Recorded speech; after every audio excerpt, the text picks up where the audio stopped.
Right, welcome back to Building Time Bod 2.0. It's deadlift day. I'm trying something new.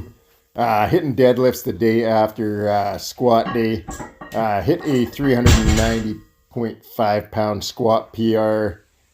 Plus all my other leg volume on Sunday. This is Monday. So the experiment was to see if I hit squat day, deadlift day, have a press day, and then hit speed day. If I'm more recovered from my squat day again on Sunday. And more recovered from my bench press day on Saturday. I think my nervous system is struggling a little bit with the added dynamic day on deadlifts. And my lower back is having a hard time. It's taking a bit of a pounding, let's say that. So it's a weird thing, but with a fused lower back, arching on bench press sucks. So if I head into Saturday with a bit of a sore back from dynamic day, then it affects my bench press. So that's what I'm trying to head into bench press a little fresher. So we started the workout with 264 pounds. Those move fast as they should. Supersetting speed pull-ups in between, just 15 pounds, 10 sets of 2. I hit 354 for 2. Right here we're doing 384 for 2 on deadlifts.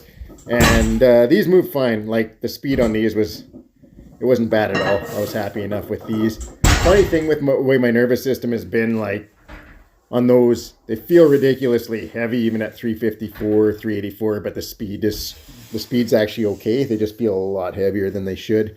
So I went up to, next jump was 406. I was trying to get a set of 3, all like dead stop from the floor.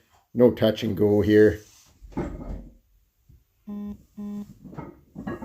First rep, actually, it moved nice. Again, same thing. Felt insanely heavy. But once it started moving, it moved really well, I thought. Same thing on the second rep. It moved nice. I'm doing not double overhead. I'm doing mixed grip here.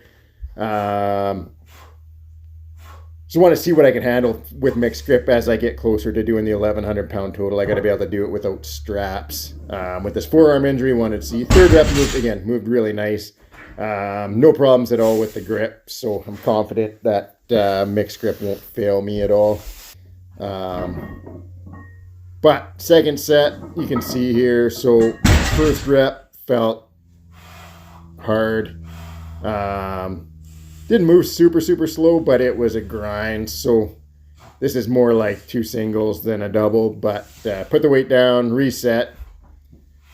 I think the second rep actually moved faster than the first rep here. Let's see what we see. Take my sweet time.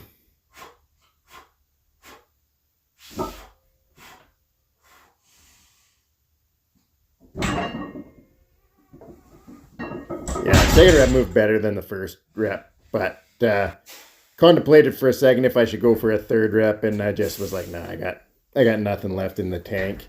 Lower back felt great though, but my legs were absolutely gassed from squat day. So then I was like, okay, the plan was to work up to a few heavy sets over 400 and then drop back down and do deficits. So I failed at 284, couldn't even budge the bar. Then I failed at 254, and I was like, oh crap, I gotta salvage this workout. So dropped to 306 for a set of 10, just off the floor.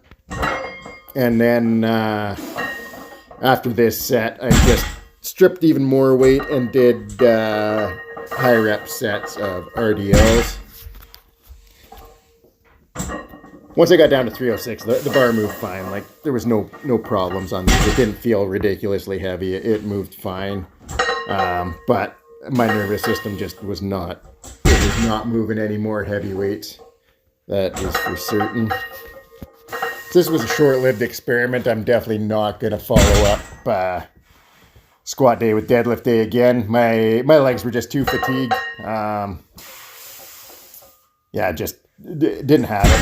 I was really, the positive is dead stop, 406 for 3 reps is the most I've ever done, 3 reps dead stop. So, and the bar speed I thought was fine there. So definitely some positives to take away from this. And then to my RDLs, I was happy with how they went. First set after doing all the deadlift volume, I hit 10 reps at 265. Second set, I'd recovered a little bit. I hit 12 reps. And then the third set, I dropped to 9 reps. So still got some good volume in. And overall, the best thing was with all the volume, a little bit lighter weights, my lower back feels absolutely great today. My glutes, hamstrings, and quads are all fried from the 2 lower body days in a row. But that's all good. So what I'm going to do is, in the short term, I'm only, I think, 10 weeks away from hitting the 1,100 pound total. I'm already at 190 pounds when I weighed myself the other day.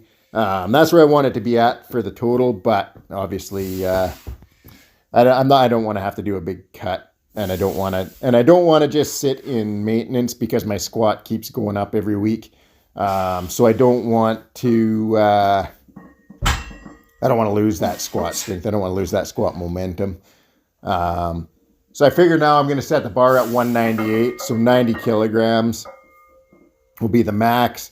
If I come in under that, that's fine. If I come in right at 198, that's fine also. That way I still only got to lose around 20 pounds this spring heading into the summer before we start all over again.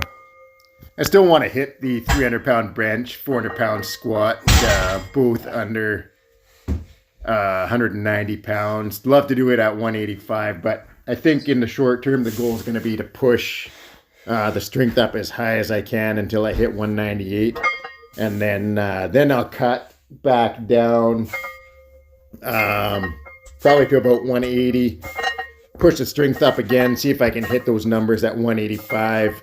And then I'll finish cutting back down to probably 178, some 176, somewhere around there for the summer. If everything goes right, there's no guarantees that I'm going to hit those numbers at those weights until I actually do it. But that's the goal.